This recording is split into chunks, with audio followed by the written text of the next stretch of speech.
எல்லாருக்கும் வணக்கம். நம்மளோட சேனல் டிஎன்பிஎஸ்சி மேக்கிங் சேஞ்சில் இந்த வீடியோவில் நம்ம தெரிஞ்சிக்க போகிறது லேட்டஸ்ட்டாக வந்திருக்கக்கூடிய ஒரு சூப்பர் நியூஸ் பற்றி தான் பார்க்க போகிறோம். ஸோ அது என்ன நியூஸ் அப்படின்றதையும் யாருக்கெல்லாம் இந்த இன்ஃபர்மேஷன் யூஸ்ஃபுல்லாக இருக்க போகுது அப்படின்றதையும் நம்ம வீடியோவில் பார்க்கலாம்.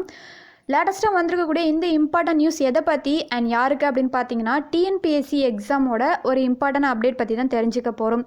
நம்மளுடைய ஜனவரி மந்தில் லாஸ்ட் 3rd அன்னைக்கு பார்த்தீங்க அப்படின்னா டிஎன்பிஎஸ்சி குரூப் 1 எக்ஸாமோட ப்ரிலிமினரி எக்ஸாம் என்று சொல்லக்கூடிய முதல் நிலை தேர்வு வந்து நடைபெற்று முடிந்தது. ஸோ இந்த ப்ரிலிமினரி எக்ஸாம் பார்த்தீங்கன்னா மொத்தமாக 200 கேள்விகள் 300 மதிப்பெண்களுக்கு நடத்தக்கூடிய ஒரு முதல் நிலை தேர்வுங்க. ஒரு கேள்விகளுக்கும் பார்த்தீங்கன்னா 1.5 மார்க் வந்து கொடுப்பாங்க.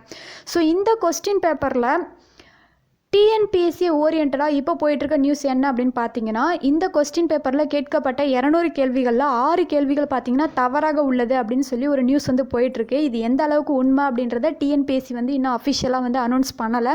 மேபி இது ஃப்யூச்சரில் இந்த 6 கொஸ்டின் தவறானது அப்படின்ற பட்சத்தில் இந்த கேள்விகளுக்கான மதிப்பெண்கள் எப்படி கொடுப்பாங்க அப்படின்ற டீட்டெயில்ஸும் நம்மளுடைய டிஎன்பிஎஸ்சி அஃபிஷியலாக கண்டிப்பாக அனௌன்ஸ் பண்ணுவாங்க.